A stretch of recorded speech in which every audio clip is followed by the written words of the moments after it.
నమస్కారం SDV news కి స్వాగతం. నేను గణేష్. బులెటిన్ హెడ్లైన్స్ చూద్దాం.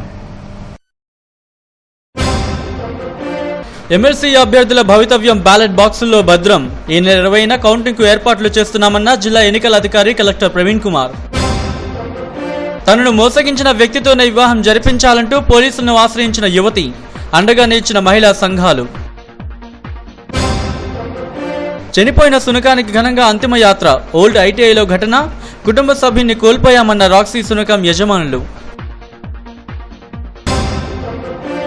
బడ్జెట్లో వెనుకబడిన వర్గాలకు కేటాయింపులు పెంచాలి. సామాజిక హక్కుల వేదిక రౌండ్ టేబుల్ సమావేశంలో నేతల డిమాండ్.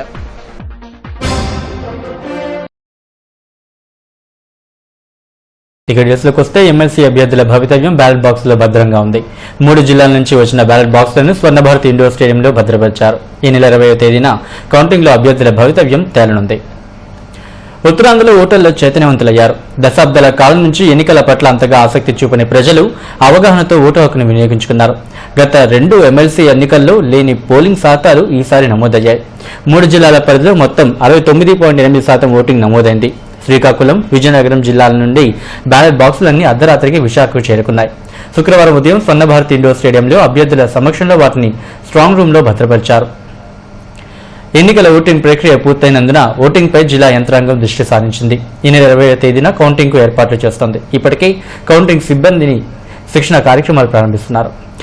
పోస్టల్ బ్యాలెట్ కు 20వ తేదీ వరకు గడువు ఇచ్చారు. కౌంటింగ్ ప్రక్రియ 14 టేబుళ్లు ఒక రౌండ్ గా లెక్కించేందుకు ఏర్పాట్లు చేస్తున్నారు. అవసరమైతే ఎన్నికల సంఘం ఆదేశాల మేరకు మార్పులు చేర్పులు చేస్తామని కలెక్టర్ చెప్పారు.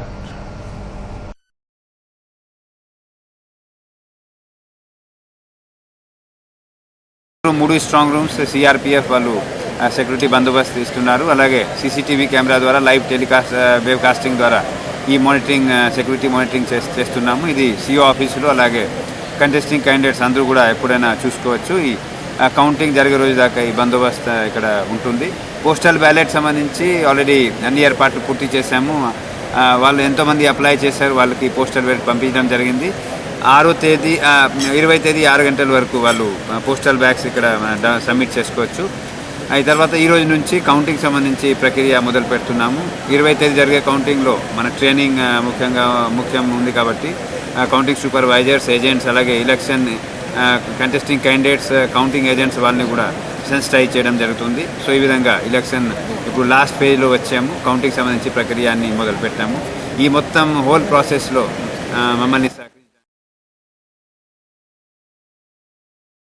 తనను ప్రేమించి మోసగించిన వ్యక్తితోనే పెళ్లి జరిపించాలంటూ ఓ యువతి గాజువాక పోలీసును ఆశ్రయించింది. బాధితురాలికి మహిళా చేతన సంఘం అండగా నిలిచింది. వివరాల్లోకి వెళ్తే బాధితురాలి కథనం ప్రకారం తుంగాం గ్రామానికి చెందిన ఓ యువతిని ఆమె దగ్గర బంధువు అయిన యాదవ జగరాజుపేట గ్రామానికి చెందిన కె శ్రీనివాస్ గత ఏడాది డిసెంబర్ 20న మాయమాటలు చెప్పి శారీరకంగా అనుభవించాడు. పెళ్లి చేసుకోమని అడిగితే అప్పటికే వేరే అమ్మాయిని ప్రేమించానని, పెళ్లి ఆశలు పెట్టుకోవద్దంటూ మోసం చేశాడని యువతి వాపోయింది. దీంతో మహిళా చేతన సభ్యులతో కలిసి గాజువాక పోలీసులను ఆశ్రయించింది. పెళ్లి చేసుకుంటారని ఆశతోని తాను దగ్గరై మోసపోయానని ఆందోళన వ్యక్తం చేసింది. యువతిని మోసగించిన శ్రీనివాస్పై నిర్భయ చట్టం కింద కేసు నమోదు చేయాలని కత్తి పద్మ డిమాండ్ చేశారు. 20వ తారీఖున పెళ్లి చేసుకుంటా, ఎవరు అమ్మ నాన్న లేని టైంలో చూసి మా ఇంటికి వచ్చి పెళ్లి చేసుకుంటానని చెప్పి నన్ను లోపరుచుకున్నారు. నన్ను లోపరుచుకుని అప్పుడు నాకు ప్రెగ్నెన్సీ వచ్చింది. ఆ తర్వాత వెళ్తూ శారీరకంగా కలిసిన తర్వాత వెళ్తూ నాకు ఒక లవర్ ఉంది, నేను అమ్మని పెళ్లి చేసుకుంటానని చెప్పాడు. నాకు అప్పుడు ఏం చేయాలో అర్థం కాలేదు. తుంగ్లాం గ్రామానికి చెందినటువంటి స్వప్న అనేటటువంటి అమ్మాయి తల్లిదండ్రులు ఇంటర్ క్యాస్ట్ మ్యారేజ్ వాళ్ళది. వాళ్ళ తల్లి బంధువులైనటువంటి గొల్ల జగరాజుపేటకు చెందిన శ్రీనివాస్ అనే వ్యక్తి అతను బీటెక్ కంప్లీట్ చేశాడు.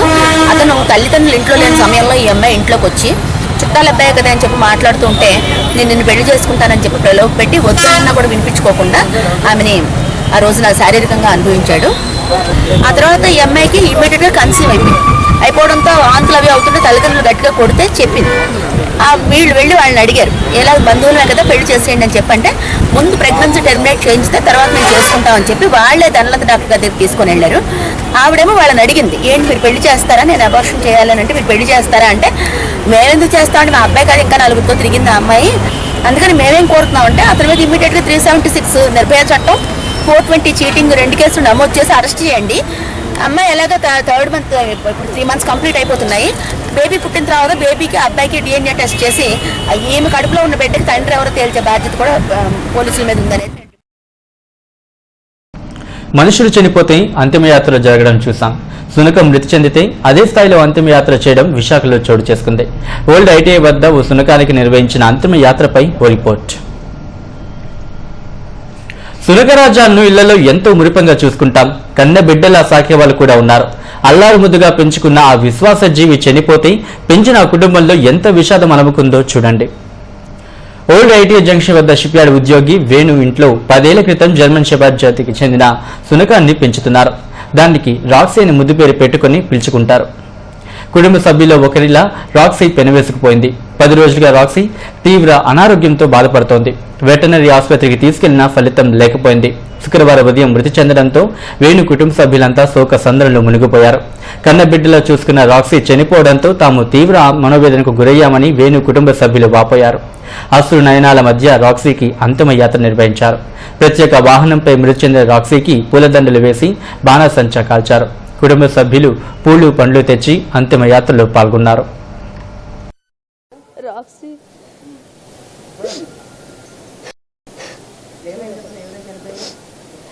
భోజనం మానేసిన 2 weeks నుంచి హెల్త్ ప్రాబ్లం వస్తుంది. వామిటింగ్స్, వాటర్ తాగినా కూడా అసలు దిగలే, వామిటింగ్స్ అయిపోయి హార్ట్ ప్రాబ్లం, అలాగే లైట్గా కిడ్నీ ప్రాబ్లం కూడా వస్తుంది. అందువల్ల దాని హెల్త్ పాడైపోయి ఇవాళ తెల్లవారు 8 గంటలు చనిపోయింది. ఒక 10 రోజుల నుంచేనండి. ఇది వరకు నార్మల్ 10 years నుంచి నేను స్కూల్ చదువుతున్నప్పటి నుంచి నాది ఇది ఉంది. ఇది 10th చదువుతున్నప్పటి నుంచి బాగా ఎఫెక్టివ్ ఏదండి మా మామయ్య గారు అండి, మా అత్త వాళ్ళది గత 10 ఏళ్ళుగా తెలిసండి బాగాను. అది మా ఫ్యామిలీ మెంబర్ లాగే. నాకు 2 బామర్దులు ఉన్నారండి, ఇది 3వ బామర్దులాగే చూసుకునేవాడండి. నేను అంత అల్లరి కూడా చేసేది, అసలు చాలా యాక్టివ్గా ఉండేదండి. అంటే ఏ విధంగా అంటే గత వారం రోజులుగా అసలు ఫుడ్ కానీ వాటర్ కానీ ఏమీ తీసుకోలేదండి. ట్రీట్మెంట్ కోసం చాలా మట్టుకు తిరిగామండి. డాక్టర్స్ కూడా వాళ్ళు సాయశక్తులకు కృషి చేశారు, కానీ మరి ఇంకా దైవాధీనం మరి కరుణించలేదండి. మరి వెళ్ళిపోవడం జరిగింది. అయితే ఆ లోటు మట్టుకు ఇంకెవరు భర్తీ చేయలేరండి. మనిషి పోయినా కూడా మనం అంతగా ఇదిగా అవ్వం, కానీ నోరు లేదు.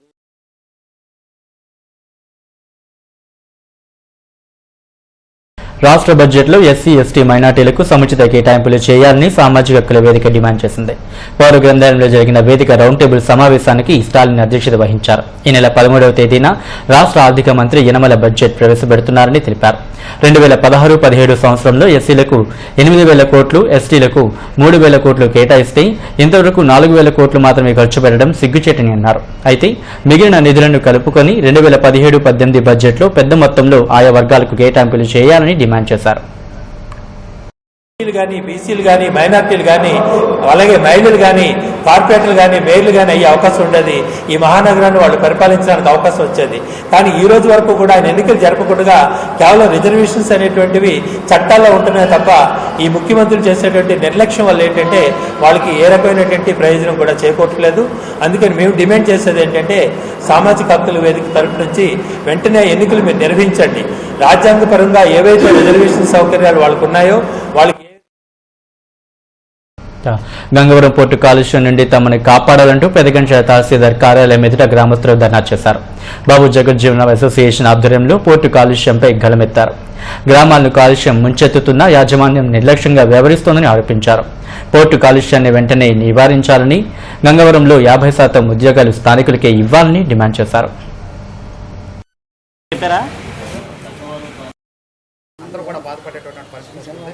మరి దీనిలో భాగంగా ఇక్కడ ఉన్నటువంటి పక్కనే ఉన్నటువంటి స్మాల్ ఇండస్ట్రీ ఉంది. మరి అది చూస్తే ఉదయం సాయంత్రం కూడా ఓపెన్ చేసేటటువంటి పొల్యూషన్ పూర్తిగా గ్రామాల మీద వెళ్ళి ఇక్కడ ప్రతి ఇంట్లో కూడా ఒక పొల్యూషన్ పడేటటువంటి స్మాల్ ఇండస్ట్రీ పొల్యూషన్ కూడా ఎక్కువగా ఇబ్బంది పడేటటువంటి పరిస్థితి వస్తుంది. మరి దీని మీద చాలామంది పోరాటం కూడా 1 రోజు 2 రోజులు పోరాటం మాత్రం చేస్తున్నారు. పోర్టల్ ద్వారా పోర్టుకి విద్యార్థుల కోలాహలం, సాంస్కృతిక కార్యక్రమాలతో వీతం ఇంజనీరింగ్ కళాశాలలో 2 రోజుల పాటు నిర్వహించిన టెక్నికల్ ఫెస్ట్ ఘనంగా ముగిసింది. ఈ సందర్భంగా నిర్వహించిన పోటీల్లో వివిధ కళాశాలల నుండి హాజరైన విద్యార్థులు పాల్గొన్నారు. అనంతరం ఏర్పాటు చేసిన సాంస్కృతిక కార్యక్రమాలు అలరించాయి. ఆద్యంతం ఉత్సాహంగా జరిగిన పోటీలో విద్యార్థులు తమ ప్రతిభను చాటారు. ఈ కార్యక్రమంలో వీతం చైర్మన్ నరసింహం, ప్రిన్సిపల్ శ్రీధర్, పట్నాయక్ తదితరులు పాల్గొన్నారు.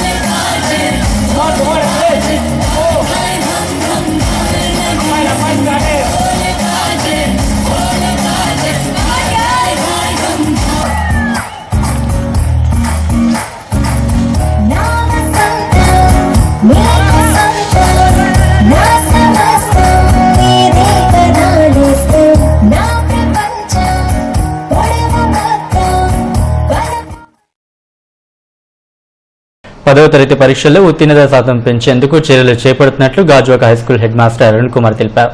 తమ స్కూల్ విద్యార్థులను జిల్లాలోనే ప్రథమ స్థానంలో ఉంచేందుకు చర్యలు చేపడుతున్నట్లు చెప్పారు. ప్రణాళికాబద్ధంగా విద్యార్థులను చదివించడం, చదివింది పరీక్షల్లో రాయించేందుకు ప్రత్యేక శిక్షణ ఇస్తున్నట్లు తెలిపారు.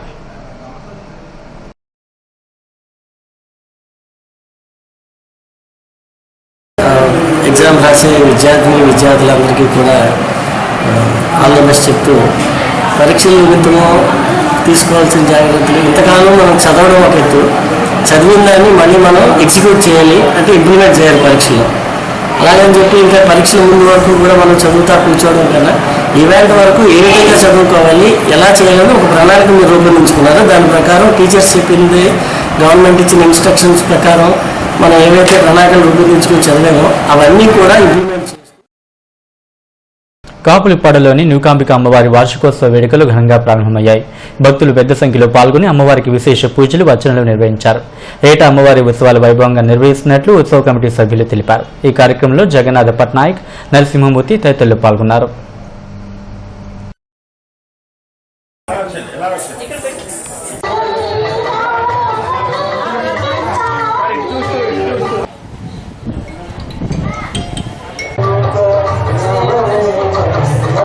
ఇది భీముల మండలము, విశాఖ జిల్లాలో ఉన్నటువంటి ప్రదేశం. అంతర్జాతీయలో ప్రఖ్యాతిగాంచినటువంటి విశాఖ నగరానికే మంచి పేరు ప్రఖ్యాతిగాంచినటువంటి కాపులపాడ ప్రదేశంలో సుమారు 1000 లేఅవుట్లు ఉన్నాయి. ఆ 1000 లేఅవుట్లో ఈ గుడి, ఈ దేవాలయం అనేది సుప్రసిద్ధంగా ఉండి, ఈ గుడిలో ఉండి ఎన్నెన్నో సేవా కార్యక్రమాలు చేసుకోవడానికి ఉపయోగపడుతుంది. నరసింహమూర్తి గారు వాళ్ళ బృందం కూడా ఈ కోవిల్ నిర్మించినందుకు వారికి ఇంకో మాట మా నమస్సమాజాలు తెలియజేసుకుంటున్నాను.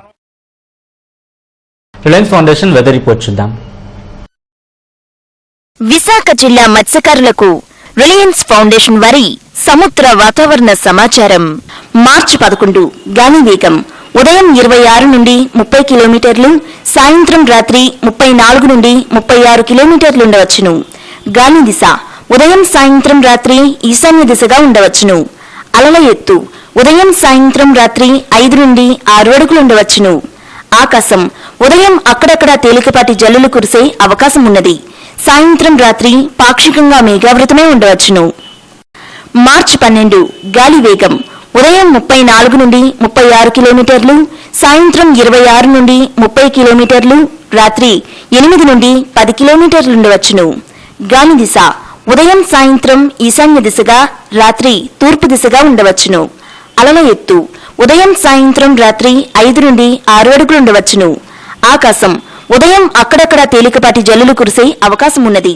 సాయంత్రం రాత్రి నిర్మలంగా ఉండవచ్చును. మత్స్యకారులకు సూచన. ఇంకాయిస్ వారి గణాంకములను బట్టి రాగల 2 రోజులు సముద్ర వాతావరణం సాధారణ పరిస్థితుల్లో కొనసాగుచున్నది. కావున మత్స్యకారులు వేటకు వెళ్లవచ్చును. విశాఖ జిల్లా రైతు సోదరులకు రిలయన్స్ ఫౌండేషన్ వారి శుభవార్త. మీరు మీ ఫోన్లో ఇంటర్నెట్ వాడుతున్నట్లయితే వాట్సాప్ మరియు జియో చాట్ల ద్వారా మీకు మరింత మెరుగైన సమాచారం అందించుటకు, మీ పంట సమస్యలకు సూచనలు, సలహాలు అందించుటకు, నేరుగా ఫొటోస్ మరియు వాయిస్ రూపంలో అందించుటకు ప్రయత్నించుచున్నాము. ఆసక్తిగల రైతులు మీ వాట్సాప్ నంబర్ను రిలయన్స్ ఫౌండేషన్ వారి 9912611121 మొబైల్ నెంబర్కు ఫోన్ చేసి లేదా మెసేజ్ చేసి మీ వివరములు రిజిస్టర్ చేసుకొనవచ్చును. ఈ సమాచారం విన్న రైతులకు రిలయన్స్ ఫౌండేషన్ వారి ధన్యవాదములు. వాతావరణ సమాచారమును ఇన్కాయిస్ మరియు యాక్యువెదర్ నుండి స్వీకరించడం జరిగినది. మీరు మరింత సమాచారం కొరకు రిలయన్స్ ఫౌండేషన్ వారి టోల్ ఫ్రీ నెంబర్ 1800-419-8800 నందు సంప్రదించవచ్చును. ఇక బులెటిన్ ముగించేందుకు హెడ్లైన్స్ మరోసారి చూద్దాం. ఎమ్మెల్సీ అభ్యర్థుల భవితవ్యం బ్యాలెట్ బాక్సుల్లో భద్రం. ఈ నెల 20న కౌంటింగ్ కు ఏర్పాట్లు చేస్తున్నామన్న జిల్లా ఎన్నికల అధికారి కలెక్టర్ ప్రవీణ్ కుమార్. తనను మోసగించిన వ్యక్తితోనే వివాహం జరిపించాలంటూ పోలీసులను ఆశ్రయించిన యువతి, అండగా నిలిచిన మహిళా సంఘాలు. చనిపోయిన సునకానికి ఘనంగా అంతిమయాత్ర. ఓల్డ్ ఐటీఐలో ఘటన, కుటుంబ సభ్యుని కోల్పోయామన్న రాక్సీ సునకం యజమానులు. బడ్జెట్లో వెనుకబడిన వర్గాలకు కేటాయింపులు పెంచాలి. సామాజిక హక్కుల వేదిక రౌండ్ టేబుల్ సమావేశంలో నేతల డిమాండ్. తూర్పుగోదావరి జిల్లాలో కడియంలో భారతీయుడు. రెవెన్యూ శాఖలో లంచం ముట్టిన ఆణిముత్యంలా ప్రశంసలు అందుకుంటున్న వీఆర్ఓ ఎల్లమల్లి ఆనంద రాజశేఖర్. వివరాలు దరువులో. ఇవి ఇప్పటివరకు న్యూస్ అప్డేట్స్. మరిన్ని వార్తా విశేషాల కోసం చూస్తూనే ఉండండి ఎస్టీవీ న్యూస్.